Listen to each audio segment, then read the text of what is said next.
On September 12, 1988, a railway worker in Lawrence, Massachusetts, stepped between two parked freight trains during his afternoon rounds. He had walked this rail yard 1,000 times before. Same rusted tracks, same steel boxcars baking in the late summer heat, same smell of old metal and oil-stained gravel. But this time, something stopped him cold. Between those two trains, hidden from the street, hidden from every living soul in Lawrence, found the remains of 11-year-old Melissa Tremblay. The scene was devastating, and it was clear she had suffered catastrophic injuries. Investigators immediately realized this was no simple accident. She was 11 years old, and the way she was left there told investigators one thing immediately. This was no accident. She had been the victim of a targeted and violent assault, and then placed her body across those railroad tracks, hoping the steel wheels of a passing train would destroy every trace of what he had done. But he made one mistake. Because in the final moments of her life, Melissa fought back. She wasn't just a victim, she became the evidence.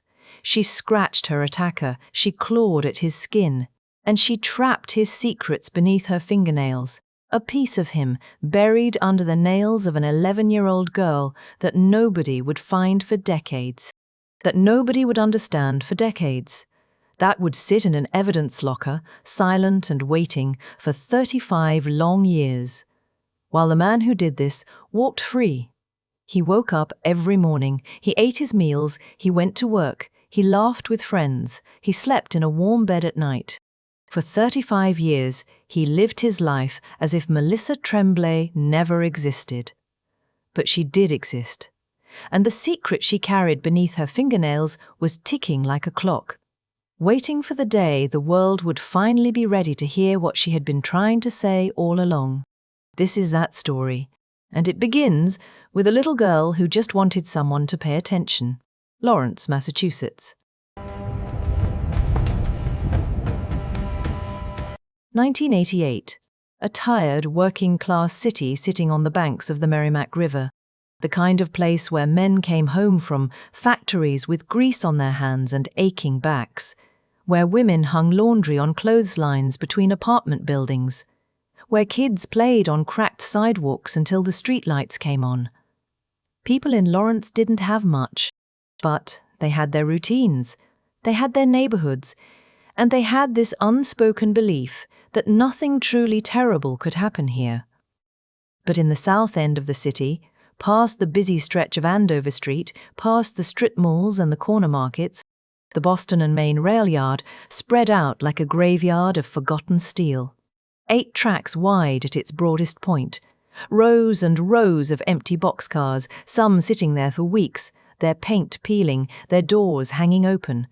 The smell of rusted iron hung in the air so thick you could taste it. Broken glass glittered in the gravel between the ties, and in the shadows of those boxcars people lived. Drifters, addicts, people with nowhere else to go. When the sun went down, those long shadows swallowed everything. It was the kind of place that made your skin crawl even in broad daylight. No child should have been anywhere near it. But one child was there almost every week, and nobody stopped her. Now, before we go deeper into what happened that night, if this is your first time on this channel, take a second to subscribe and hit that notification bell. We tell stories that most people have never heard, stories of real people, real families, and the crimes that shattered their lives. You don't want to miss what comes next. Melissa Tremblay was born on March 1, 1977. About a month later, she was adopted by a couple named Janet and Robert Tremblay and brought home to Salem, New Hampshire, a quiet little town right on the Massachusetts border. And from the very beginning, Missy, as everyone called her, was impossible to miss. She walked into a room and the whole energy changed. She was loud. She was funny. She had opinions. She loved Madonna. She loved New Kids on the Block. She would sing their songs in the hallways of Lancaster Elementary, like the whole school was her personal stage. She was in the school chorus. She loved fashion, pocketbooks, sparkly things. Her best friend Andrea once said, She was bubbly, she was fun, she was tough, she had cool hair and cool clothes. I thought she was beautiful. Perfect. The Friday before she disappeared, Missy walked into her principal's office just to show him something she had made, a little decorated sock with a drawstring. "You can keep your change in it," she told him.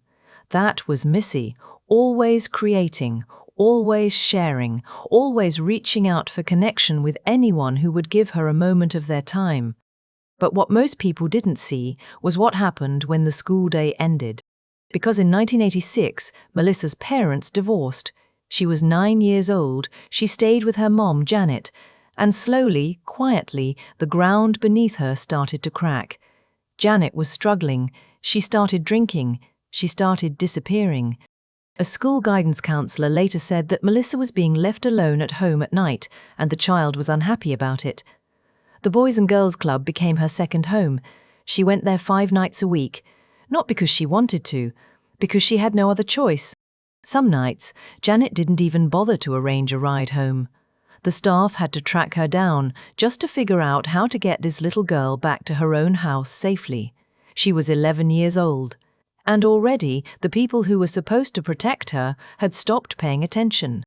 And then there was the bar, the LaSalle Social Club. It had a nice name, but there was nothing nice about it. It was a dark, loud, smoky bar in a plain building on Andover Street in Lawrence. Janet started going there regularly with her boyfriend, Ronald, and she brought Melissa along. Not because there was anywhere for the child to be, not because it was safe, because Janet didn't want to leave her at home and she didn't want to miss a night at the bar. So Melissa waited. Sometimes she sat in the car. Sometimes she sat on the front steps. Sometimes she wandered inside and sat at a table by herself, drinking a Coke and eating a bag of chips, while the adults around her laughed and drank and forgot she was there. The bartender later said she would sit there like that for 5, sometimes 6 hours at a time. An 11-year-old girl, alone in a bar full of strangers.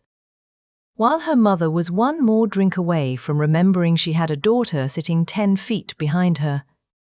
But most nights, Melissa didn't wait inside. She went out into the streets. She wandered the neighborhoods, she played with local kids. She explored the alleys, the parking lots, the railroad tracks. She made friends with anyone who would talk to her. Because that's who Missy was. She didn't know how to be still. She didn't know how to stop looking for the warmth that her own home couldn't give her. And nobody told her to stop. Nobody pulled her back. Nobody said, "This is too dangerous for a child." And while she walked those streets on warm Sunday afternoons, laughing and playing and looking for someone to notice her, a rusted tan van moved through the same neighborhood, slowly, quietly, like a shadow with an engine. Sunday, September 11th, 1988. Janet drove the 20 minutes from Salem to Lawrence that afternoon. Melissa was in the passenger seat. They pulled up to the LaSalle Social Club, same as always. Janet went inside. The music was playing. The drinks were pouring. Ronald was waiting. And Melissa stepped out into the afternoon sun. Alone. She made her rounds. She walked to a nearby house to see if her friends could play. They couldn't. Their mother had grounded them that day. So Missy kept moving. She went back toward the bar. The bartender made her some popcorn. She took it, smiled, and said 4 words that no one in that bar would ever forget. "I'll be right back." Then she turned around and walked out the front door. Around 3 in the afternoon, a railroad worker named Bruce saw her near the tracks. He told her to leave. It was too dangerous. She walked away, but she didn't go far. Then, at 5:30 in the evening, 2 witnesses saw something that sends a chill down your spine even now, decades later.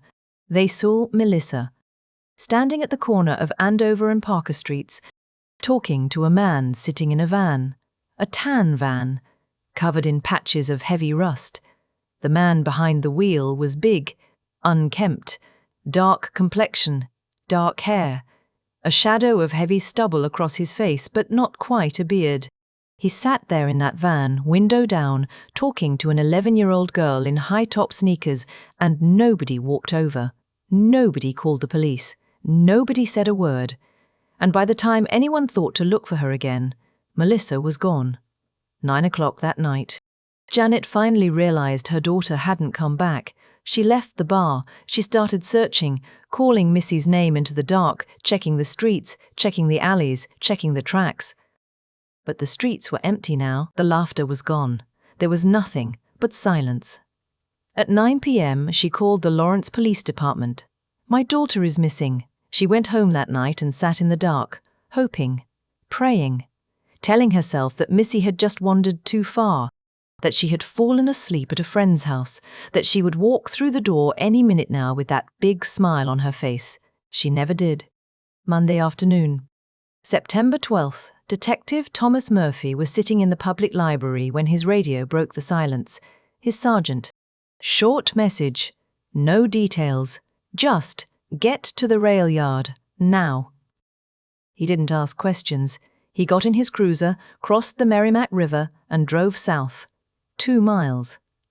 When he arrived at the rail yard near Andover Street, he saw people gathered in the distance. Uniforms, grim faces. 2 freight trains sat parked on parallel tracks, blocking whatever was between them. Murphy walked toward the gap between the trains. His footsteps crunched on gravel. The air smelled like rust and hot metal. And then he stepped through. And he saw her. Melissa Tremblay. 11 years old, face down on the rails, still wearing her high-top sneakers, still wearing her white shirt, the one with the little black and grey stars on it. But those stars were covered now, and the injuries she had sustained were beyond what any child should ever endure. Murphy stood there. The sounds of the city behind him faded to nothing. For a moment, there was no Lawrence, no investigation, no procedure, just a man, looking down at a child who should have been in school today, who should have been singing in a hallway somewhere, who should have been alive. Then he turned. And about 60 feet away, half buried in the gravel, he found something that nearly broke him. A small denim purse. He knelt down and opened it carefully. Inside, a few coins, a candy wrapper, a tiny container of sparkle makeup, a bank slip from a New Hampshire bank, and an ID card for the Boys and Girls Club. This was her world, everything she owned, everything she carried, sparkle makeup and candy, and a card that proved she belonged somewhere. The ground around the purse was torn up, scuff marks in the dirt, disturbed gravel, signs of a struggle. She had fought. Right here, in this very spot, 60 feet from where her body was left, Melissa Tremblay had tried to survive. But she didn't. And somewhere, driving away on a quiet September evening behind the wheel of a rusted tan van, was the man who had taken everything from her. A man with no name, no face, no trail. A man who would vanish into the fabric of ordinary life and stay hidden for the next 35 years. Who was he? How did he find her? And what was it about a little girl with sparkle makeup in her purse that made him choose her? The next morning, September 13th, 1988, Melissa's body was taken to the University of Massachusetts Medical Center in Worcester. The medical examiner began his work early that Tuesday, and what he found inside that autopsy room was something that would haunt every detective who ever read the report. Melissa had been beaten. The autopsy revealed the true extent of the violence. Melissa had been brutally assaulted and sustained multiple fatal wounds before her body was placed on the tracks. The medical examiner concluded that her passing was the result of a deliberate and violent attack. The same voice that used to sing Madonna in the hallways of Lancaster Elementary silenced with a single stroke. The medical examiner confirmed what investigators already feared. Melissa was dead before the train ever touched her body. The fatal injuries were inflicted before she was ever placed on the tracks. The train was just the cover-up. Whoever did this didn't just want her dead, he wanted her erased. He placed her body across those railroad tracks with purpose, with calculation, hoping the weight of a freight train would grind away every fingerprint, every fiber, every trace of what he had done. This wasn't someone who panicked. This was someone who, after taking the life of a child, had the cold presence of mind to think about how to get away with it. But the autopsy told one more secret. one detail that nobody paid much attention to in 1988. Based on the angle of the stab wounds, the direction of the attack, and the way the bruises formed on Melissa's body, the medical examiner determined she had been struck from behind by a left-handed attacker. Left-handed. That detail was written down, filed away, tucked into the back of the case file, like a seed planted in dark soil. Nobody knew it yet, but that one small finding would become one of the most important clues in this entire case. Decades from now, it would help narrow down a killer from a list of hundreds to a single man. But in 1988, it was just another line in a report. Another piece of a puzzle that had no picture yet. Detective Thomas Murphy went home that night, but he didn't rest. He sat in the quiet of his house and replayed everything in his mind. The matted hair, the high-top sneakers, the white shirt with the little stars on it, now stained with the dirt and grime of the rail yard where she used to play. The denim purse with the sparkle makeup and the Boys and Girls Club ID. A child's whole world in a little bag lying in the gravel. He had worked cases before. Difficult ones. Dark ones. But nothing like this. This was an 11-year-old girl. A girl who sang in the school chorus.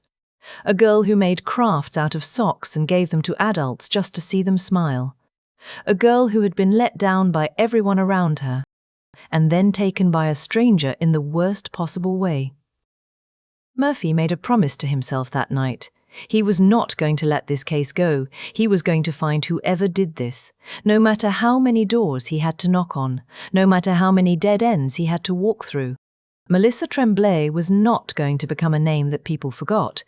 The investigation that followed was the largest Lawrence had ever seen. Lawrence Police and Massachusetts State Police worked together, throwing everything they had at the case. Every inch of that rail yard was combed.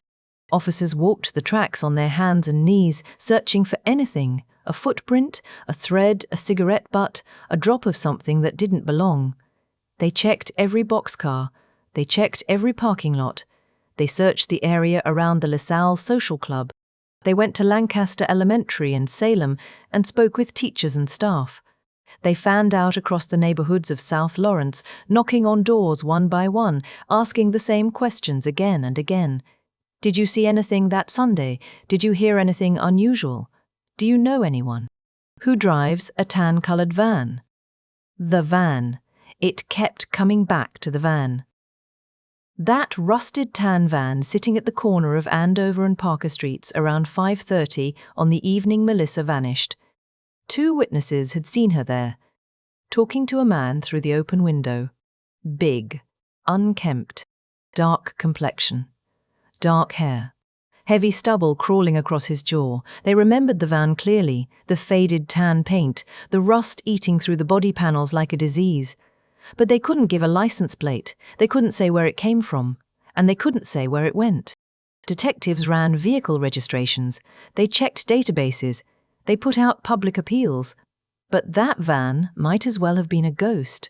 It had appeared from nowhere that afternoon, sat there long enough for an 11-year-old girl to walk up to its window, and then dissolved back into the streets of Massachusetts like it was never there. It wasn't just a vehicle. It was a rusted shadow that had blended back into the thousands of other vans on the road. It didn't vanish. It hid in plain sight. And the man behind its wheel remained faceless. But detectives didn't know it then. There was someone else in Lawrence that night who saw something, someone who held a piece of this puzzle in his hands for over 2 decades and never said a word. His name was Daniel Hatch. In September 1988, Daniel was 13 years old, homeless, living on the streets of Lawrence. He slept in unlocked cars and empty railroad boxcars. He spent his days searching for food, looking for warm places to hide, and stealing vehicles to survive. That was his life. No school, no parents watching over him, just the streets. And on the night Melissa disappeared, Daniel was walking past the LaSalle Social Club. He was heading to a friend's house to borrow a screwdriver, a tool he used to break into cars. As he passed the front steps of the club, he glanced over, and he saw them, a man and a girl, sitting together on the concrete steps. The man was someone Daniel recognized immediately, a local named Michael Therian, someone Daniel's own family had warned him to stay far away from.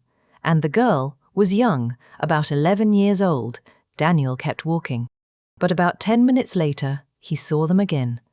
This time they were moving, walking away from the club, away from the lights, away from the noise, and they met up with another man. The three of them stood together, talking. Daniel didn't stop. He didn't call out. He just kept moving toward his friend's house. And the next day, when he heard that a girl's body had been found in the rail yard, something heavy settled into his chest. He went to his older brother, told him what he had seen, and his brother looked at him and said 5 words that would echo through the next quarter century. "Stay out of it. Don't get involved." So Daniel stayed out of it. He buried what he saw deep inside himself. He didn't go to the police. He didn't make a phone call. He didn't whisper it to anyone. For 25 years, Daniel Hatch carried a dead girl's last moments in his memory and said nothing.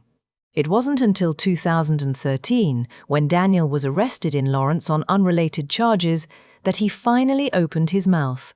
25 years. 25 years of silence that could have cracked this case wide open. 25 years that Melissa Tremblay never got back. Meanwhile, in the weeks after the murder, the people of Lawrence weren't just grieving.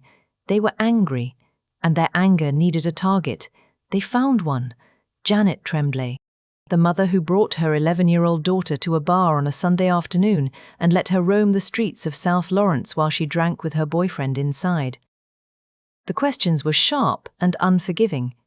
What kind of mother does that?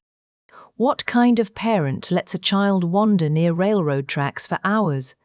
How do you sit inside a bar while your daughter is out there, alone, in the dark? The staff at the Boys and Girls Club spoke publicly. The assistant director said that everyone knew Melissa and Janet needed help, that Melissa was reaching out for support from anyone who would listen, and that state officials had failed her because they should have done more to get her out of that situation. A school guidance counselor confirmed that Melissa was frequently left alone at night and that the child was deeply unhappy.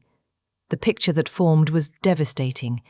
An 11-year-old girl surrounded by adults who could see she was slipping, and not one of them caught her before she fell. Janet didn't speak to reporters. She didn't defend herself. She didn't make any public statement. According to multiple news outlets, she went into seclusion immediately after the murder and was completely unavailable for comment. The woman who lost her daughter to a monster on the railroad tracks was now being torn apart by her own community. She carried that guilt, that blame, that silence for the rest of her life. Janet Tremblay passed away in 2015 at the age of 70. She never knew who killed Melissa. She went to her grave without that answer. And as the months passed, and then the years, the investigation into Melissa's murder began to stall. Then stop. Then go silent. The van was never found. The man in it was never identified. The physical evidence collected from the crime scene and from Melissa's body during the autopsy was carefully packaged and stored, but the technology to make sense of it didn't exist yet. In 1988, DNA forensics was still in its infancy. The idea that you could take skin cells from beneath a dead child's fingernails and build a genetic profile from them was science fiction. There was nothing more the detectives could do. The leads had dried up. The witnesses had told everything they knew, and the case file on Melissa Ann Tremblay was placed on a shelf in the Lawrence Police Department, marked Unsolved, marked Cold. But inside that evidence locker, sealed in a small bag, Melissa's fingernail clippings sat in the dark. In 1988, they were just a piece of a child's body. A routine autopsy collection that nobody expected to matter. But buried within those tiny clippings was a genetic code, a killer's DNA, scratched from his skin in the last desperate seconds of a little girl's life. It sat there for years, then decades, waiting in silence, waiting for the world to build a machine smart enough to read it, waiting for a computer to finally learn the language that had been written in the dark by the fingernails of an 11-year-old girl who refused to die without a fight. And somewhere far away from Lawrence, the man who did this was building a new life. He had a job. He had a house. He went to church. He collected a pension. He lived in a quiet town where nobody asked questions and nobody looked too closely at the man down the road. For 26 years, he slept soundly. He woke up every morning and lived his day like a man with nothing to hide. But what he didn't know, what he could never have imagined, was that a dead girl's fingernails were still holding on to him. And one day, in a lab he would never see, in a city he would never visit, those fingernails would finally speak his name. For 26 years, Melissa Tremblay's case file sat on a shelf in the Lawrence Police Department, gathering dust, gathering silence. The world outside kept moving. Seasons changed. Years passed. The children who had played with Melissa in the streets of Lawrence grew up, got married, had children of their own. Detective Thomas Murphy, the man who had found her body between those two freight trains, eventually retired. He never solved the case. He carried it with him like a weight he couldn't put down. And somewhere in Alabama, the man who had killed her grew old. But in 2014, 26 years after Melissa's murder, someone decided it was time to try again. The Essex County District Attorney's Office had a cold case unit, a team of prosecutors and state police detectives whose entire job was to pull old case files off the shelf and look at them with fresh eyes. And when they pulled Melissa Tremblay's file, they saw something that the original investigators never had the tools to use: the fingernail clippings, collected during the autopsy back in 1988. Sealed in a small evidence bag and stored in a locker for over 2 decades. In 1988, those clippings were just a routine collection. Nobody had the technology to do anything with them. But now, 26 years later, the world had changed. DNA analysis had come a long way, and what had once been just a piece of a dead child's body was now a potential roadmap to her killer. Lieutenant Peter Sherber was assigned to lead the new investigation. He opened the old case files and read through everything: the autopsy report, the witness statements, the description of the tan van, the detail about the left-handed attacker, all of it. And then he turned his attention to the one piece of evidence that mattered most: the skin and flesh scrapings found beneath Melissa's fingernails. She had scratched her killer. In the last terrified seconds of her life, Melissa had fought back. She managed to collect vital forensic evidence from her attacker during the struggle. The forensic team got to work. They carefully extracted the DNA from the fingernail scrapings and developed a profile. But there was a problem. The DNA they had was based on the Y chromosome, the male line. It could tell them the family the killer belonged to, but it couldn't point to one specific man. Still, it was more than they'd ever had before. They needed help. In late 2019, investigators contracted a company called Identifinders International, a forensic genealogy firm based in California that specialized in exactly this kind of work. They took the Y chromosome profile and ran it through 2 major databases. The first was called YHRD, the Y chromosome haplotype reference database. It contained around 350,000 anonymous profiles from men all over the world. When they ran the DNA through it, they got 51 matches. But there were no names attached, no locations, just anonymous genetic signatures floating in a sea of data. The second database was Identifinder's own proprietary collection, 242,000 known men. This time, they got 155 matches. And of those 155, 24 shared a single last name, McClendon, but there were also 86 other surnames that matched: Lewis, Richardson, Brown, O'Brien, and dozens more. Identifinders wrote it plainly in their report. This Y profile is common. There were many matches to many surnames. It wasn't a smoking gun. It was a flashlight in a dark room. But it was enough to start looking. In June of 2020, a Massachusetts state trooper made a trip to a small town called Athol. He sat down with a man named Timothy McClendon. Timothy was part of the McClendon family tree.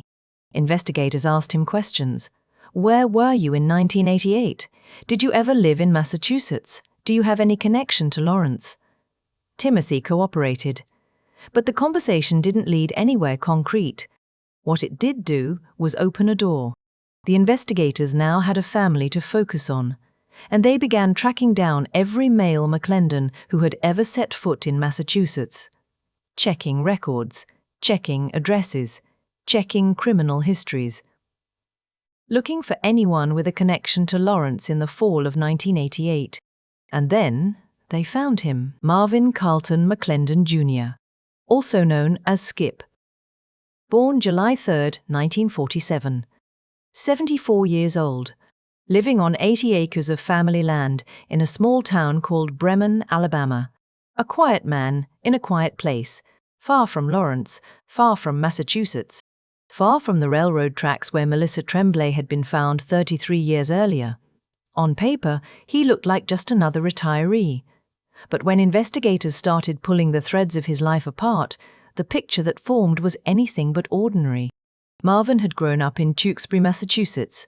He graduated high school in 1965 and enlisted in the Air Force a year later. He served 4 years, met a woman named Patricia in California, and came back to Massachusetts when his service was done. He worked as a corrections officer for the Massachusetts Department of Corrections, on and off, across 3 separate stints between 1970 and 2002. In total, he spent about 20 years in the state prison system. But in 1988, the year Melissa was killed, Marvin wasn't working in corrections. He was working as a carpenter, a handyman, and his primary place of work was the Seventh-day Adventist Church on Salem Street in Lawrence. That church sat less than a quarter mile from the spot where Melissa's body was found. A 5-minute walk from the rail yard. A 5-minute walk from the LaSalle Social Club. And Marvin didn't just work in Lawrence, he spent his free time there too. According to people who knew him at the time, he frequented the bars and strip clubs of the city. He was known as an angry, violent man, especially when he drank. He had a temper that could snap without warning, and he was going through a rough patch. His second marriage, to a woman named Doreen, had fallen apart shortly before the murder. He was 41 years old, alone, bitter, and dangerous. And in 1988, Marvin McClendon owned a van. A tan-colored van with rust on the body. He was also left-handed. The only left-handed male in his entire family. On March 15, 2021, investigators traveled to Alabama to speak with Marvin face-to-face for the very first time. He answered the door. He was cooperative. Friendly even. He sat down with the detectives and answered their questions without a lawyer present. He told them he had nothing to do with Melissa's death. He said he barely knew Lawrence at all. He minimized every connection he had to the city. And then, when the detectives pressed harder, Marvin did something that surprised everyone. He pointed the finger at his own brother, Timothy. He suggested that maybe Timothy was the McClendon they should be looking at, not him. He even volunteered to give a DNA sample. He rolled up his sleeve and let them take it, just like that, as if he had nothing to hide, as if the science couldn't possibly catch up to him after all this time. He was wrong. On the afternoon of April 26, 2022, state troopers from Massachusetts and officers from the Cullman County Sheriff's Department drove down the quiet 2-lane road that led to Marvin McClendon's property in Bremen, Alabama. They pulled up to the small wood-framed house with the hand-painted mailbox that read M.C. McClendon Jr., a Lincoln town car, a vintage El Camino, a white van, a four-wheeler, and a pickup truck sat parked in the yard. Marvin was 74 years old. He walked with a walker. And when the officers told him why they were there, he didn't scream, he didn't run, he didn't collapse. He looked at the Massachusetts state trooper standing in his yard and said 7 words that would echo through every courtroom and every headline that followed. At least I got 20 years of my pension. That was it. No denial, no shock, no tears, just a man calculating what he still had left. Marvin Carlton McClendon Jr. was arrested that evening and charged as a fugitive from justice in connection with the murder of Melissa Tremblay. After 34 years, the man who had beaten, stabbed, and killed an 11-year-old girl on the railroad tracks of Lawrence, Massachusetts, was finally in handcuffs. The news spread fast. Melissa's surviving family members were contacted that night. Her cousin Danielle Root released a statement that carried 34 years of grief in every word. "We never thought that after 33.5 years we would finally see someone arrested." Her friend Andrea, who had spent years pushing investigators to reopen the case, broke down when she heard the news. "I think about it every day," she said. "To hear this is beyond amazing. For the first time in over 3 decades, it felt like the world was finally listening to what Melissa's fingernails had been trying to say. But here is what nobody expected. Nobody saw it coming." When they brought Marvin McClendon to trial, the case that had seemed so strong, so certain, so finally and completely solved, began to crack. The DNA that everyone believed would seal his fate became the very thing his defense would use to tear the case apart. And by the way, if cases like this fascinate you, there is another cold case story on this channel that you need to watch after this one. It's called A 40-Year Cold Case, Finally Solved, the Princess Doe documentary. A young girl found with no name, no identity, abandoned and forgotten for decades until the truth finally came out. The link is in the description. Make sure you watch it after this video. You will not be disappointed.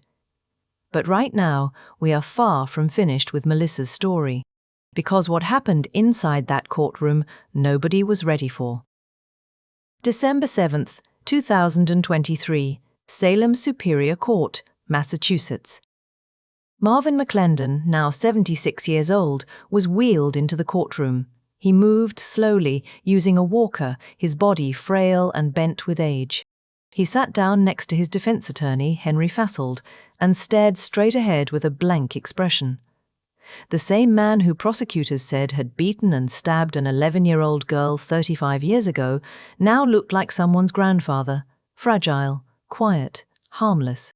But the woman sitting across the courtroom didn't see a harmless old man. Assistant District Attorney Jessica Strasnick saw a killer who had been hiding in plain sight for 3.5 decades. And she was about to show the jury exactly who Marvin McClendon really was. In her opening statement, Strasnick made a promise to the jury. "The evidence will show you that this man was in that railroad yard on September 11th, 1988, and that he did, in fact, kill her." Then she did something that silenced the entire courtroom. She played a video. Body cam footage from the day detectives showed up at McClendon's home in Alabama before his arrest. In the video, McClendon is standing on his porch in a bathrobe, talking casually to the officers, and he starts describing details about Melissa's murder. How she was beaten, how she was found, specific things about the crime that you would only know if you had been there. McClendon claimed he had simply heard these things from news coverage over the years, but Strasnick told the jury something that made the air in that courtroom go cold. Some of the things he described had actually never been published. The public didn't know those details. The media never reported them. The only person who could have known that Melissa was beaten before she was stabbed was the person who did it. Strasnick looked at the jury and said he was fixated on the fact that she was beaten, because he knew she wasn't just stabbed that day. He knew because he was there. Over the next several days, the prosecution built their case piece by piece. They called retired state trooper Kenneth Kelleher to the stand. He was one of the first officers at the crime scene in 1988. He described what he saw that day and then reached into a brown paper evidence bag and pulled out something that had been sealed away for 35 years, Melissa's shirt, the white one with the little black and grey stars. The courtroom went silent. Kelleher paused. His voice caught for a moment. After 35 years, holding that tiny shirt still broke something inside him. He then described attending Melissa's autopsy, watching the medical examiner carefully clip her fingernails, the very fingernails that had carried the killer's DNA all these years. Then came the science. A supervisor from the Massachusetts State Crime Laboratory took the stand and walked the jury through the DNA analysis. The skin and flesh scrapings from beneath Melissa's fingernails had been tested extensively. The DNA profile that emerged did not match any of the alternate suspects the defense had suggested, but it did match the male members of one specific family, the McClendon family. And when they tested Marvin's DNA directly, it was consistent with the profile found on Melissa's body. Strasnick told the jury that this DNA evidence excluded 99.8% of the male population. She paused to let that number sink in. Then she said, "This 11-year-old girl used the last energy she had to fight for her life. She scratched him, she clawed him, and because of that, after all these years, his past finally caught up with him." But the prosecution's case wasn't built on DNA alone. McClendon's ex-wife, Patricia, took the stand and confirmed something critical. Marvin was left-handed, and he was the only left-handed male in the entire McClendon family. One by one, McClendon's male relatives were called to testify. His sons, his cousins. Each one confirmed the same two things. They were right-handed, and none of them were in Massachusetts in September of 1988. A forensic pathologist then testified that based on the wounds, Melissa had been attacked from behind by a left-handed individual. Every arrow was pointing at Marvin. Then the defense stood up, and Henry Fasold did something that no one expected. He didn't just poke holes in the prosecution's case, he drove a truck through it. Fasold told the jury that the DNA found on Melissa's body was not a direct match to Marvin McClendon. It was a familial match, a Y chromosome profile that pointed to the McClendon family as a whole, not to one specific person. He reminded the jury about the Identifinders report.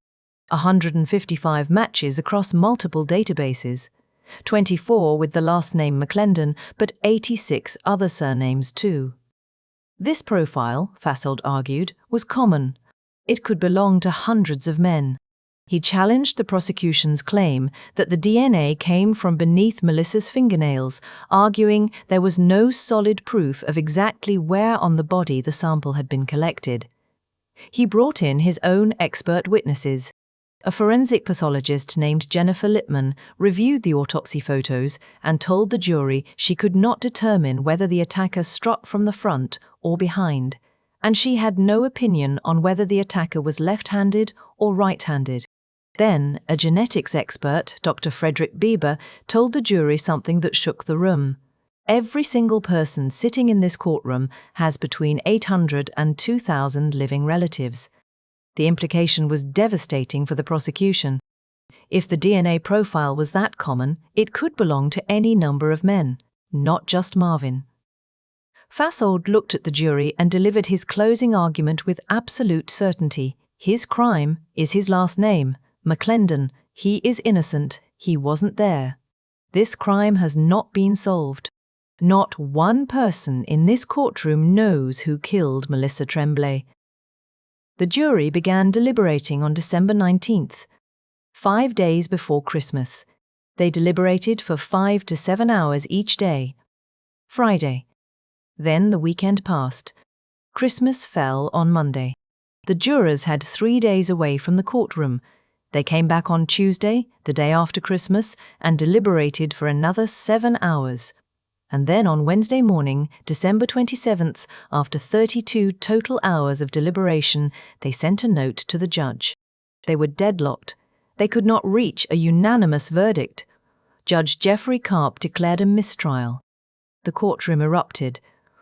Melissa's family sat in stunned silence.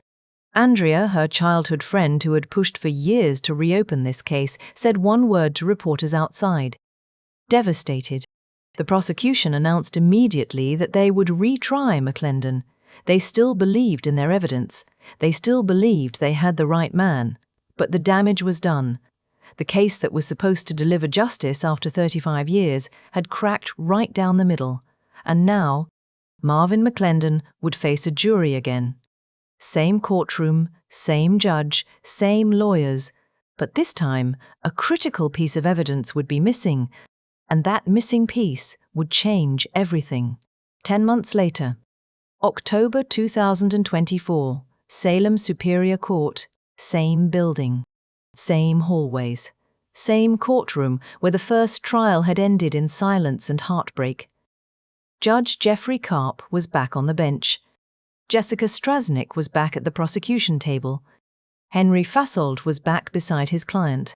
And Marvin McClendon, now 77 years old, was wheeled back into the courtroom one more time. Frailer than before, slower than before. 2.5 years in protective custody at Middleton Jail had taken whatever was left of the man he used to be. He sat there, expressionless, staring forward. The same blank face he had worn since the day of his arrest, but this trial was different. And the people who had attended the first one could feel it from the very first day. Something had changed. The jury was new. 12 fresh faces who had never heard a word of testimony before. The witnesses were mostly the same. The lawyers made many of the same arguments. But there was one difference that mattered more than anything else. The van. In the first trial, prosecutors had been allowed to present evidence about McClendon's tan, rust-covered van, the van that matched the description given by witnesses who saw Melissa talking to an unkempt man on the afternoon she disappeared. It was one of the strongest links between McClendon and the crime scene, a physical detail that put him in the right place at the right time. But in the second trial, the judge ruled that the van evidence could not be presented. The defense had fought hard to get it excluded, and they won. Just like that, one of the prosecution's most powerful connections between McClendon and Melissa's last hours was erased from the case. The jury would never hear about it. They would never picture that rusted tan van sitting at the corner of Andover and Parker. They would never imagine Melissa standing at its window talking to the man inside. That image was gone. Nicole, a close friend of Melissa's who attended both trials, noticed the difference immediately. She later said that the second trial had fewer photographs, fewer expert witnesses, and fewer pieces of physical evidence than the first. The case felt thinner, lighter, like something important had been stripped away. Still, Strasnick pressed forward. She played the body cam footage again. McClendon on his porch in Alabama, casually mentioning details about Melissa's murder that had never been made public. She repeated the DNA evidence. 99.8% of men excluded. She reminded the jury that McClendon was left-handed, that he worked a quarter mile from where the body was found, that he lived 20 minutes away in Chelmsford, that every male relative had testified they were right-handed and nowhere near Massachusetts in September of 1988. She stood before the jury and delivered the same devastating words she had used in the first trial. He assumed he had gotten away with it after 33 years. He assumed that if he left her beaten and stabbed body against the wheel of a railroad train, it would look like she got run over. He assumed they wouldn't investigate. He assumed he would stay under the radar. Fassold fought back just as hard, harder even. He told the jury the same thing he had told the last one. The DNA was not unique to Marvin McClendon. The Y chromosome profile was common. It matched hundreds of men across dozens of family names. There was no eyewitness, no murder weapon, no motive. No proof that McClendon had ever met Melissa Tremblay or had any reason to harm her. He looked at the jury and said, "This crime has not been solved. Not one person sitting in this courtroom knows who killed Melissa Tremblay, and by the end of this trial, you will be joining that group." On Monday, October 28th, the jury began deliberating.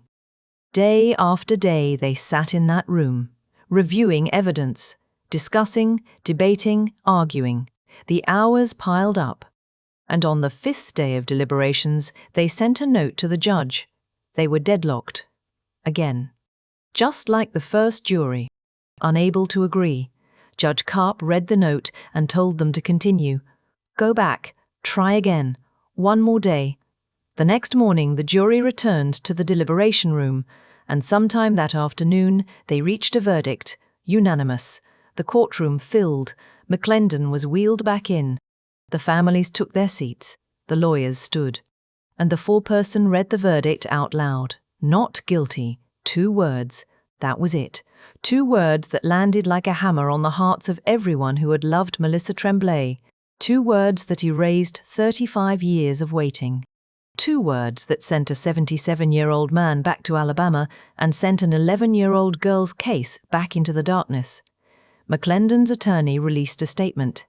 Mr. McClendon was greatly relieved by the verdict. He would return home to Alabama after being held for 2.5 years.